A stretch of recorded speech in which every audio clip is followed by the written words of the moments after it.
Nuestro segundo ponente se llama José Vicente Iborra, es la voz y la imagen de El laberinto de emociones, un programa cargado de historias, misterio, donde en cada misión desvelan diferentes misterios, verdades, ficciones, leyendas, en definitiva, historias. Relacionado todo con el mundo del misterio. Un programa donde además se trata todo con el máximo respeto posible. Hoy nos viene a hablar del destino. Un gran tema. ¿Quién no ha pensado en el destino? ¿Quién no ha utilizado muchas veces la frase de aquello que nos deparará el destino? Con todos vosotros, José Vicente Iborra.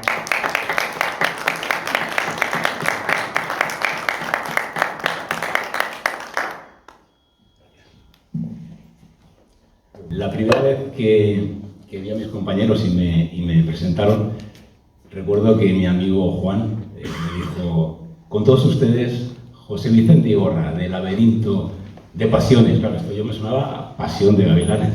Yo ya pensaba, digo, esperan aquí un hombre en esas condiciones. Decirles, sobre todo al grupo de investigación Omega 4, a mis compañeros, que ya saben lo que, bueno, les aprecio un montón, son grandes amigos, grandes compañeros y, bueno, ellos lo saben y además quiero hacerlo saber hoy. Por supuesto, agradecer al excelentísimo Ayuntamiento de Seseña la oportunidad de que compañeros y yo pues podamos exponer nuestras conclusiones, nuestras teorías, nuestras hipótesis. Al final no hay nada descrito, ¿verdad? Pero sí que hay ciertos puntos como las señales y otros aspectos que vamos a ver hoy que van a entender. No se llama destino, pero bueno, podría llamarse destino. Hoy la ponencia era el origen ¿de qué? Claro, si yo le dijese a todos ustedes, vamos a empezar por una pregunta, se la voy a realizar yo. ¿Cuál creen que es el mayor de los misterios? ¿Cuál creen que es el mayor de los misterios? Todos a la vez no, por favor, que aquí los micros se colapsan, entonces vienen psicofonías directas y la hemos liado. Yo es que hago trampa, porque como yo ya te conozco, dicen que el mayor misterio es la vida. Ahí está, Juan, efectivamente, la vida. Y con la vida podríamos hacer tres preguntas, ¿verdad? Podríamos empezar por ¿para qué estamos aquí? ¿Por qué estamos aquí? ¿Y hacia dónde vamos? ¿Qué mayor misterio que lo acontecido? Claro, el problema es el siguiente, y es que se nos ha enseñado prácticamente desde que nacemos qué tenemos que decir, qué tenemos que hacer, qué tenemos que estudiar, y todo parece que tenga un guión, y que la parte física, lo que conocemos, sea lo único que conocemos, ¿verdad?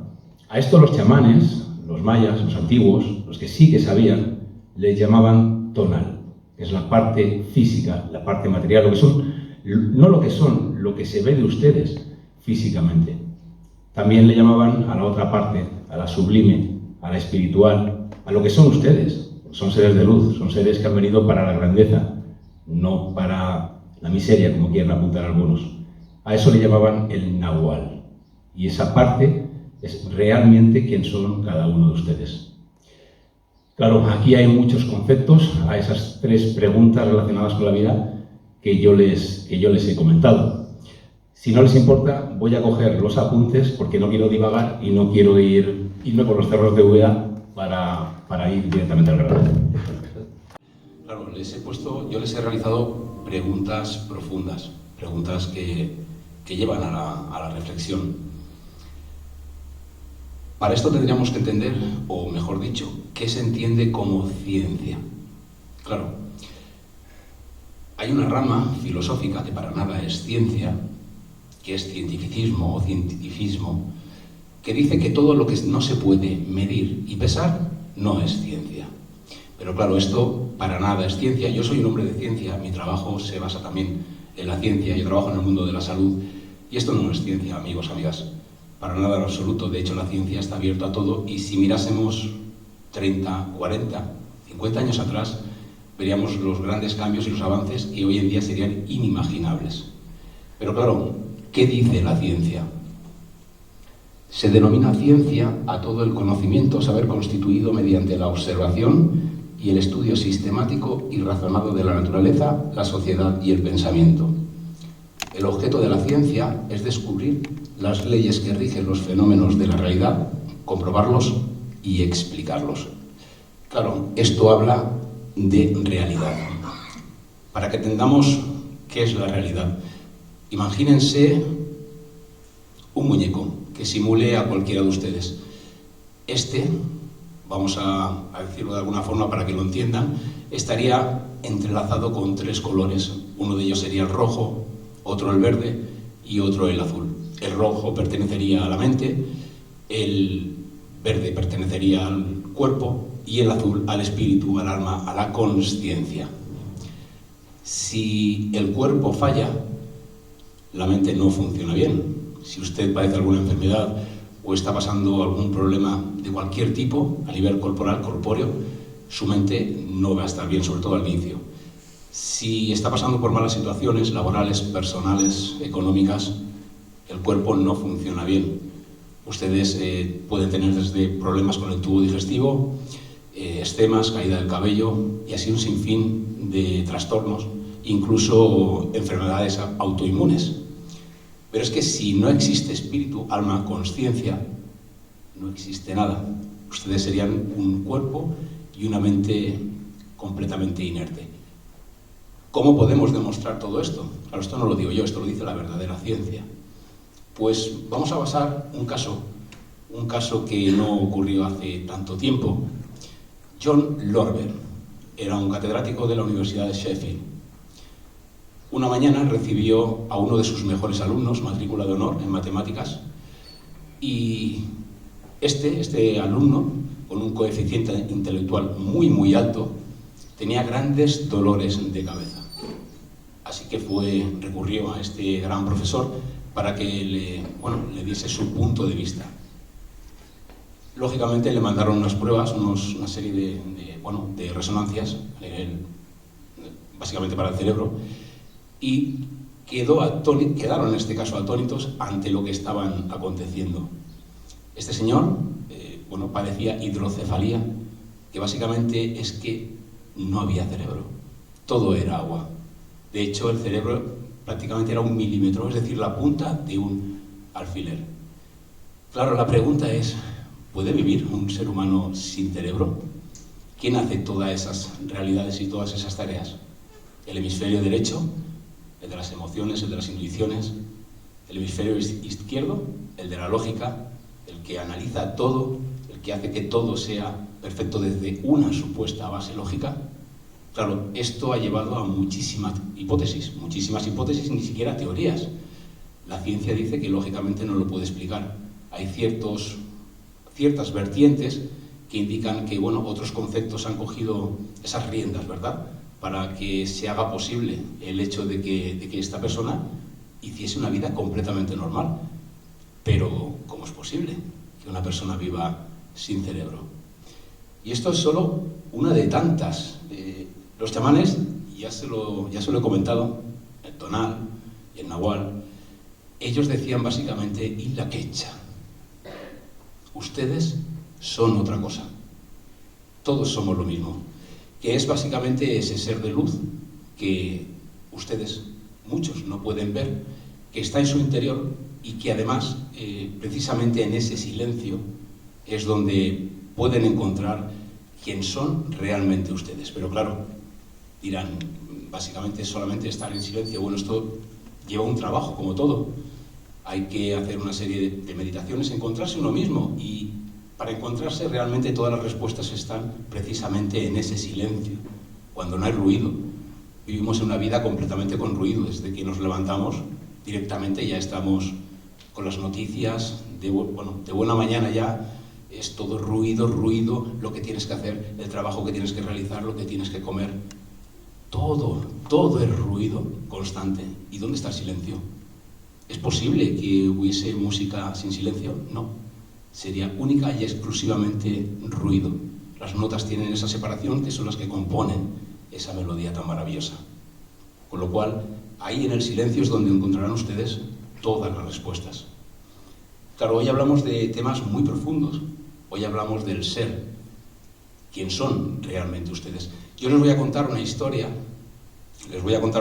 Que pasó no hace tanto tiempo, en la que, poniéndose en situación, un granjero tenía su granja Y este hombre paseaba un domingo por la mañana por el monte, era cazador con su escopeta, y llegado un momento escuchó un cantar distinto. Este cantar era más bien un lamento.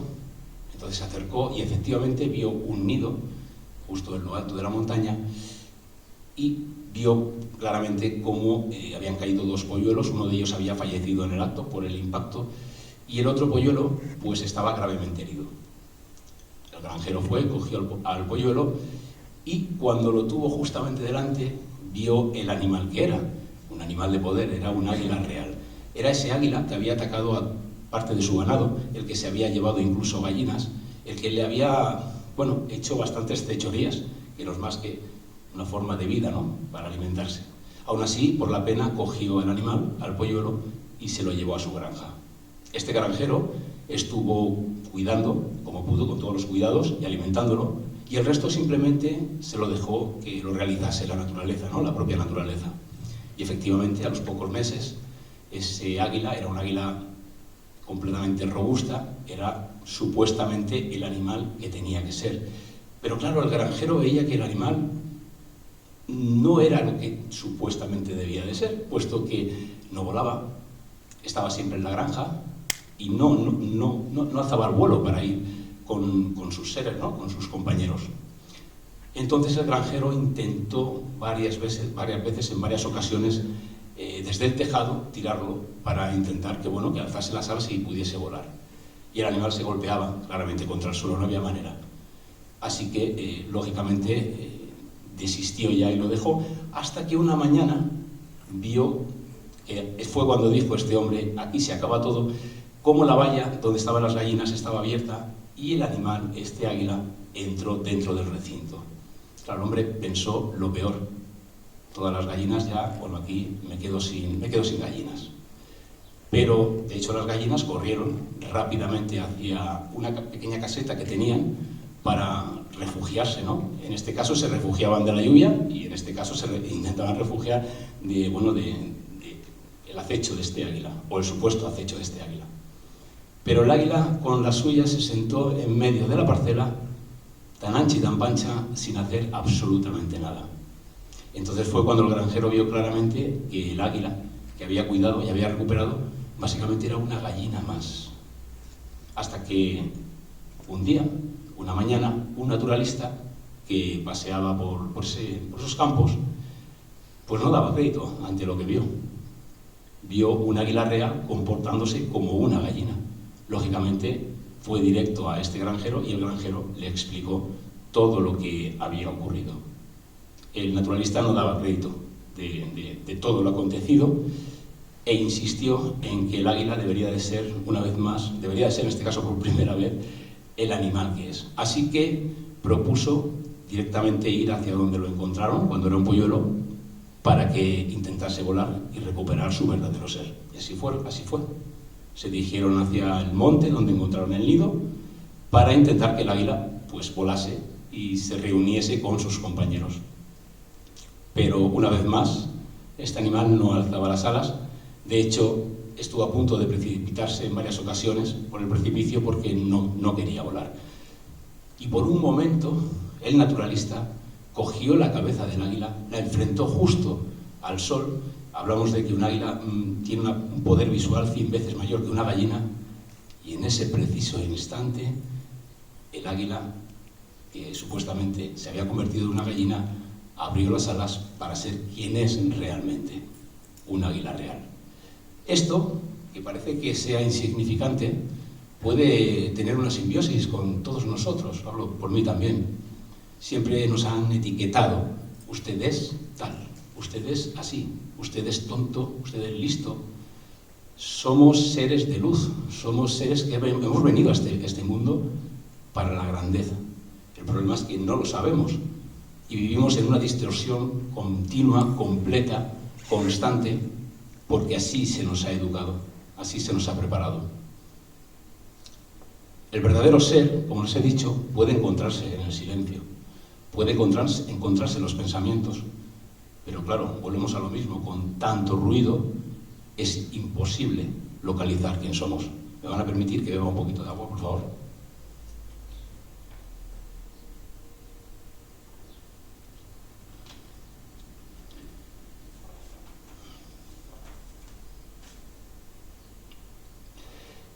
Bueno, hemos hablado del cerebro, por supuesto. Hemos hablado que básicamente el cerebro, diciéndolo de una forma muy simplista, es como una nuez dividida en dos, con su hemisferio izquierdo y su hemisferio derecho. El hemisferio izquierdo, los dos son necesarios, por supuesto, es ese de la lógica, el que analiza, el que hace, o mejor dicho, nos hace ver esa realidad que nos han enseñado. Y luego está el hemisferio derecho, el de la intuición, el de la precognición, el de las señales. ¿Cuántas veces nos hemos dejado guiar por una emoción, por un pensamiento, y nos ha llevado a una conclusión que no podemos explicar?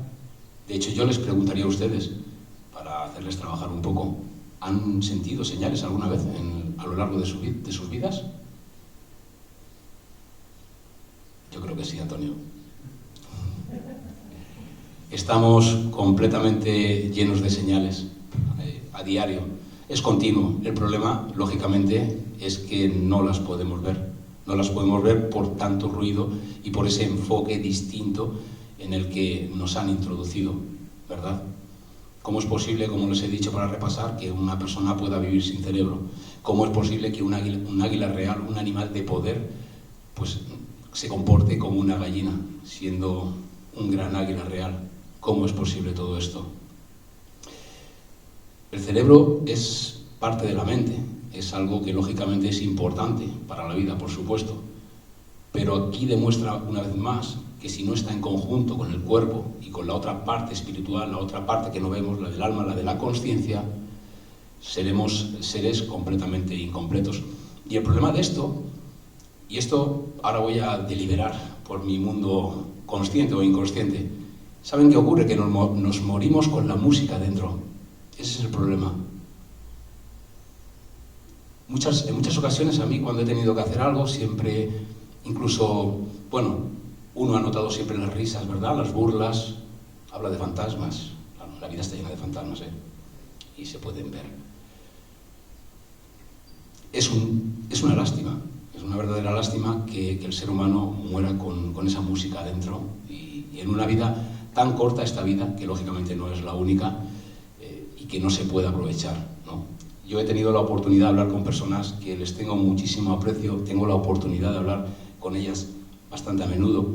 Yo he querido citar, así se lo he hecho saber, al doctor Pertierra, Miguel Ángel Pertierra. Es una persona maravillosa. Es una persona maravillosa y es un ser de luz. Él me contaba, porque claro, con todo de lo que hemos hablado, con todo el tema del ser, de quién somos realmente, luego supuestamente, pues esto podríamos enlazarlo con lo que ha dicho mi compañero Juan, un destino. ¿Hacia dónde vamos? Miguel Ángel Pertierra me contó, que no voy a desvelar la identidad de la persona que le ocurrió. Saben que Miguel Ángel, bueno, pues le apasiona, es médico y le apasiona las experiencias cercanas a la muerte y, bueno, esa otra posible realidad, ¿no? Hacia dónde vamos. Y ahí me contó un relato que me dejó fascinado. Además fue de un compañero suyo que tuvo un grave accidente y estaba debatiéndose entre la vida y la muerte. Así que en ese preciso instante, cuando estaban interviniendo, lo llamaron a su mujer, a la mujer de este hombre, de este chico. En ese momento que avisaron a la mujer, en el mismo momento sonaba otra llamada a la mujer en el que su hijo se había caído y se había roto el brazo. Voy a resumirlo, voy a ser muy breve. Esta persona estuvo en la UCI, estuvo entubado, se pudo recuperar y en el momento porque esto es bastante ocurrente, ¿no? Cuando las personas tienen la oportunidad, no todas, de despertar, primero no quieren ser despertados porque lo que ven les apasiona mucho más de lo que creían que conocían. Y en este caso, este hombre lo primero que quiso es saber cómo estaba su hijo. Por favor, díganme cómo tiene el brazo mi hijo. Él había visto la caída de su hijo. En ese momento estaba teóricamente muerto. ¿Cómo es posible? Esto es una evidencia más que la ciencia está abierta, por supuesto, y cada vez hay más científicos valientes que sí que están abiertos a intentar, bueno, poder probar. Quizá no se pueda pesar, quizá no se pueda medir, quizá, bueno, lógicamente si no es materia, tenga otra síntesis distinta, ¿verdad? Hemos hablado de experiencias cercanas a la muerte y hemos hablado de un amigo, Miguel Ángel Pertierra, y ahora voy a hablarles del que prácticamente más ha estudiado las ECM, las experiencias cercanas a la muerte. Bruce Willis. Es una persona que lleva más de 40 años, Bruce Grayson, lleva más de 40 años estudiando las experiencias cercanas a la muerte. Y cuando yo conocí cómo empezó toda su trayectoria hacia básicamente lo desconocido, pues una vez más yo personalmente no daba crédito. Grayson era una persona joven, estaba en el hospital y se encontraba en ese preciso instante comiendo unos espaguetis con tomate, con la mala fortuna de que cuando pinchó con el tenedor, una gran burbuja de tomate se le echó encima de la camisa blanca, con la mala fortuna de que este hombre cogió una servilleta, se restregó y ya pueden imaginar pues la peripecia que hizo en la camisa. En ese momento, puede que sea una señal, rápidamente acudieron a él porque había una chica, una adolescente que se debatía entre la vida y la muerte, o mejor dicho, entre la muerte y la vida. 16 años, se llamaba Holly y había intentado suicidarse. Esto es otro tema real, desgraciadamente, que daría para otro debate y otro encuentro. Grayson fue, lógicamente, corriendo, un médico más, así asistió a intentar salvarle la vida y así ocurrió. Una vez que la pudo estar estable, esta chica Holly, pues Grayson salió al pasillo y en ese momento pues habló con la amiga, su amiga Susan, la amiga de Holly, que fue precisamente quien le salvó la vida. Puede que sea otra señal también. Fue la persona que la encontró en su casa inconsciente y llamó enseguida a emergencias. Fueron segundos, esos segundos también le salvaron la vida. Claro, Grayson le dijo que estaba relativamente estable, que aparentemente todo iba a ir bien, que iba a pasar un tiempo, o por lo menos hasta que estuviese mejor en la UCI, pero que bueno, por lo menos estaba viva. Al día siguiente, cuando Grayson fue a ver a esta paciente, a Holly, le cambió la vida, es que le cambió la vida literalmente. Nada más llegar, Holly estaba despierta, lo primero que le dijo es gracias por ayudarme, por salvarme la vida junto a tus compañeros, y gracias por abrazar a mi amiga Susan y darle las gracias. Se me está erizando la piel ahora mismo. Y gracias por arroparla en ese momento tan duro. Por supuesto, y esto ya de forma irónica, le dijo, la próxima vez que coma espaguetis, tenga cuidado si son con tomate al pincharlos. Esto es alucinante, pueden buscarlo, no me invento nada. Eso está escrito por él y está descrito por compañeros. Pero no solo eso, pusieron un ventilador, porque además hacía bastante calor, y allí en la UCI, y este médico Grayson apartó el ventilador y lo giró. Holly le dijo, gracias por apartarme el ventilador. Yo, sinceramente, se me eriza la piel y no me asombra, porque la vida me ha enseñado a que, como les digo, somos algo más, muchísimo más. El problema es que, lógicamente, se nos insta a ver, como insisto constantemente, a ver esta realidad.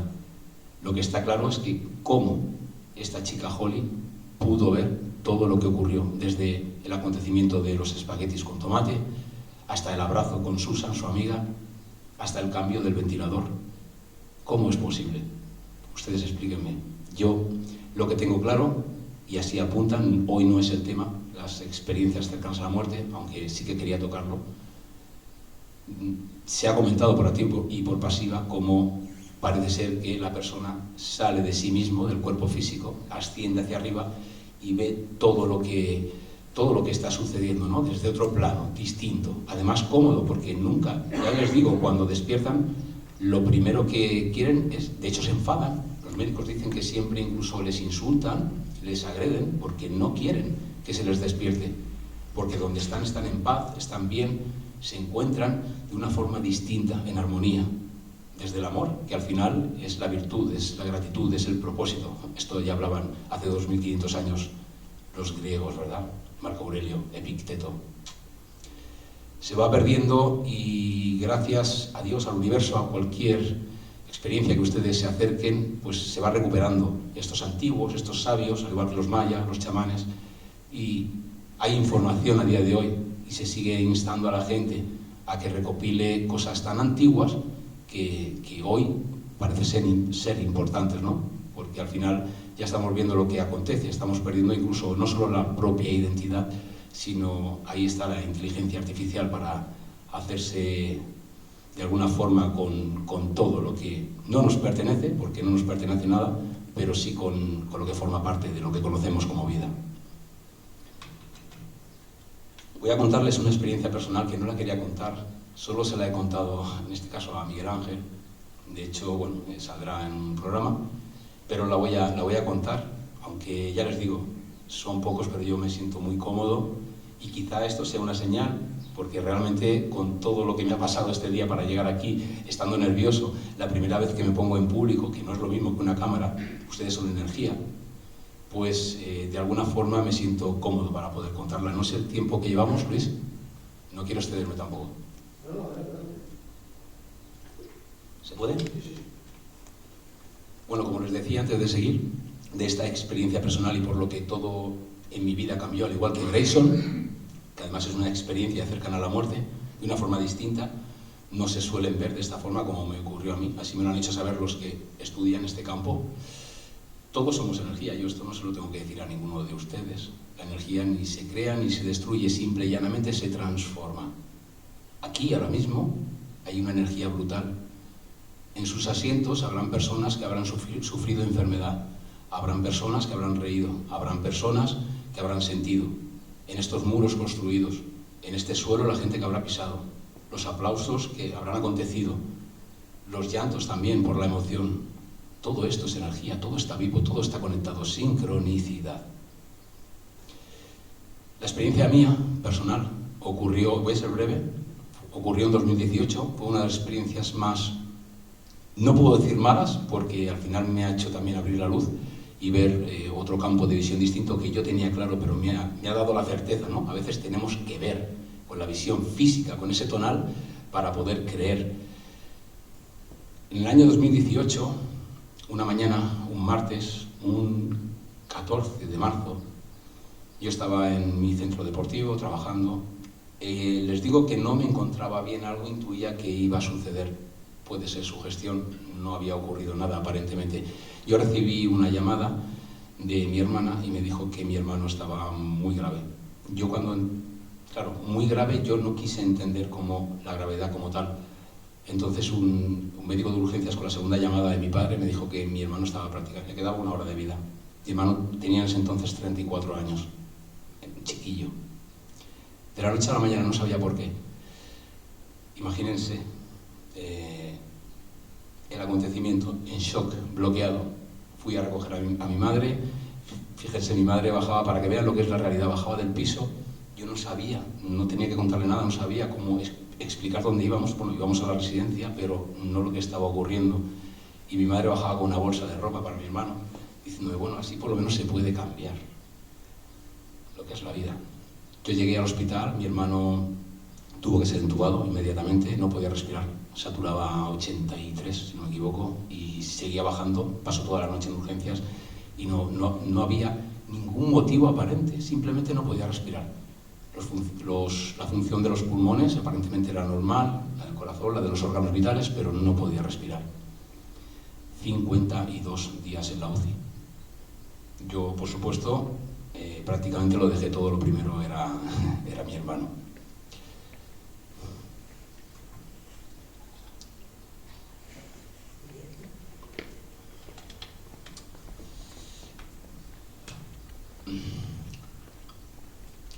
Las señales que yo obtuve allí, lo que allí ocurrió, eso solo lo puede explicar el que lo está sintiendo, el que lo está pasando. La primera noche que yo volví a mi casa y estuve fastidiado, porque claro, es mi hermano, ¿verdad? Yo recuerdo que me acosté sentado en el sofá de lado y recuerdo perfectamente cómo era una visión, era mi hermano realmente con la camiseta de Nike que me decía Tete, me voy.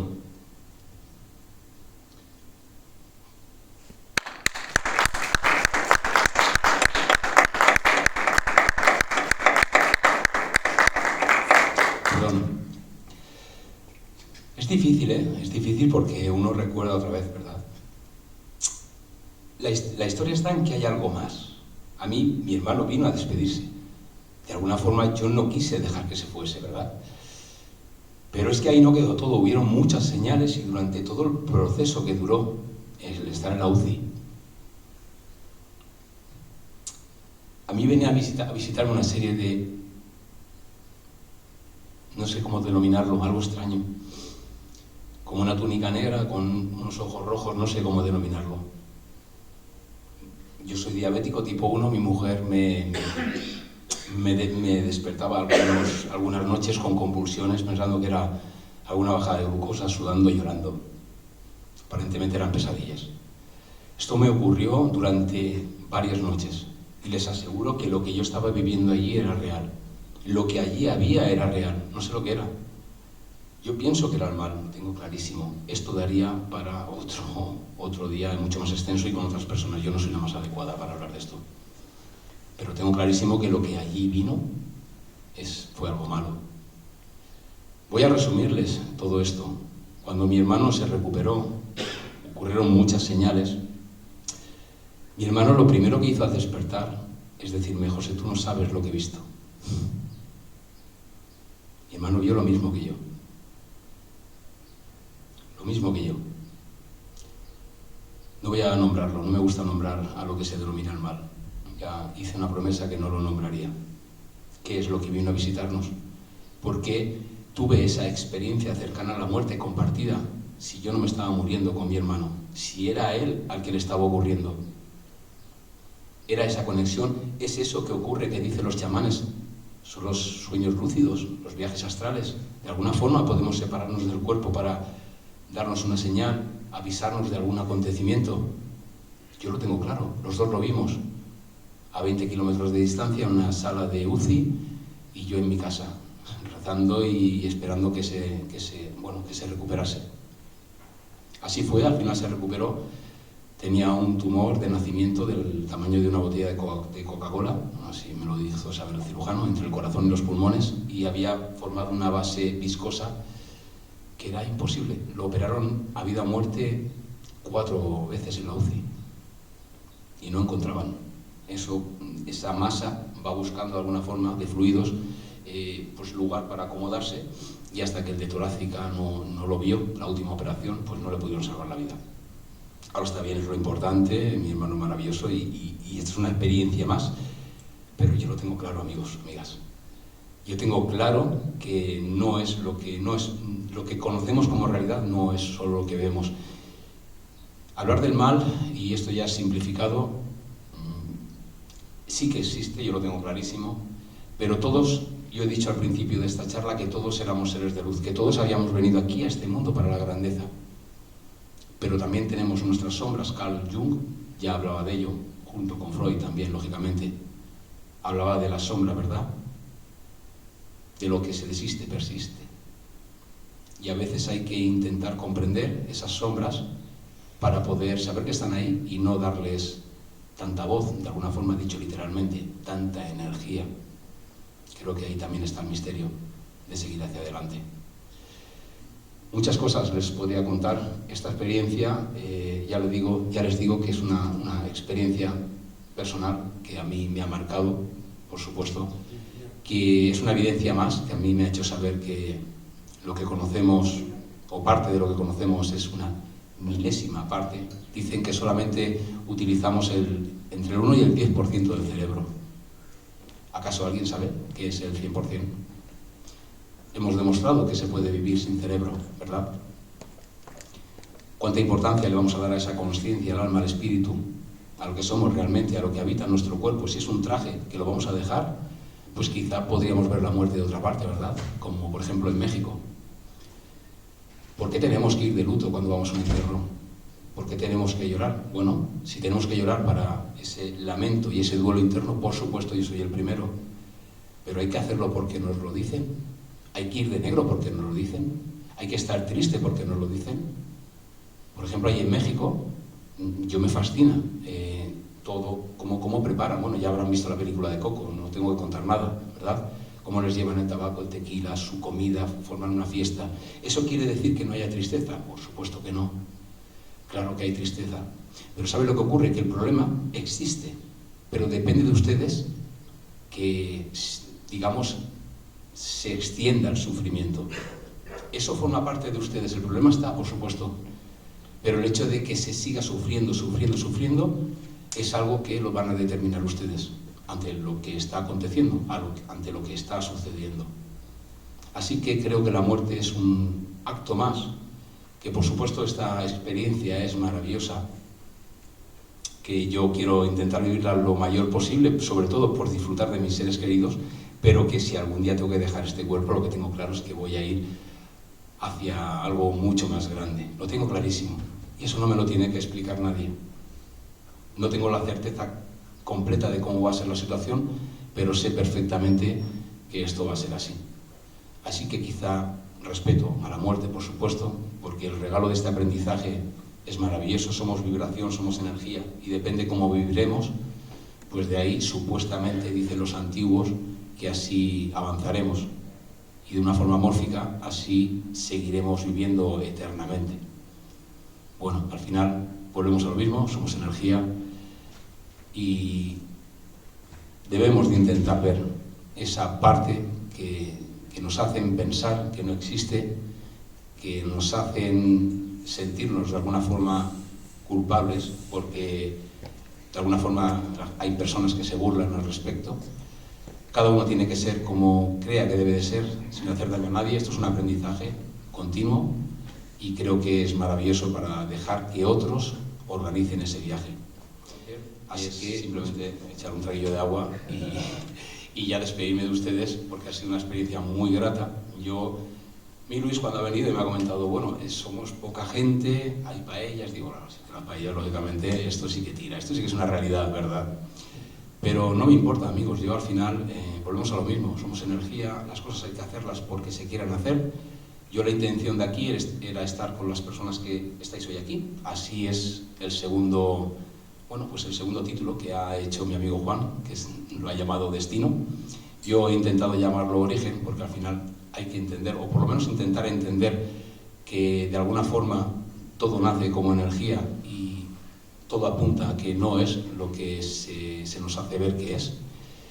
Y que por supuesto es una experiencia pues maravillosa, porque es la primera vez que me pongo delante de personas, que no es una cámara de plástico, aunque también tengo que decirles que cuando me pongo en la cámara el corazón la zambomba va a 120, y eso es la emoción, eso es la ilusión, eso es el entusiasmo, y eso es precioso, que está perfecto y que no. Todo puede mejorarse, ¿verdad? Lo que hay que hacer es tomar acción y exponerse, sea lo que sea, el que tenga que dar una conferencia, el que tenga que dar una charla, el que tenga que dibujar, el que tenga que bailar, el que tenga que cantar. Lo importante es disfrutar de este proceso, de esta maravilla que se llama vida, e intentar sacar todo el provecho para que cuando esa vibración cambie y de alguna forma mórfica nos transportemos hacia otra realidad muy distinta y aparentemente muchísimo mejor, pues podamos ser lo que somos, auténticos seres de luz. Quiero agradecer a mi compañero también que me haya acompañado, lógicamente aquí a mi lado, con toda la charla, encantado. Como les digo a todos ustedes, ojalá haya otra oportunidad, eso dependerá de mis compañeros y de mis amigos.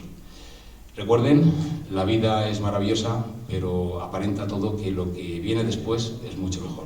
Muchas gracias por acompañarme.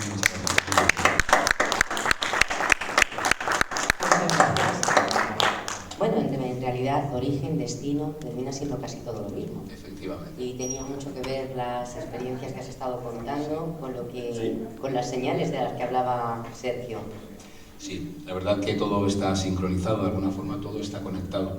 Esto lo decía Albert Einstein, ¿verdad? Decía, es más importante el pensamiento que el conocimiento, Albert Einstein.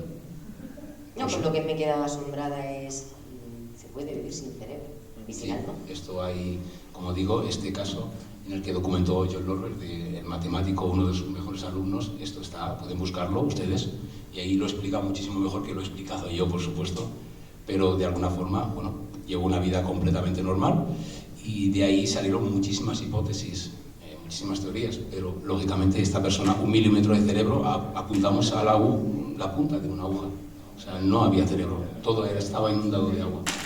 Por eso, entonces, decir sin cerebro está demostrado y documentado que se puede vivir. ¿Y sin alma? Yo creo que no. Seríamos algo vacío. Muchas gracias. Gracias a vosotros. Impresionante. Vamos a escuchar a nuestro tercer ponente.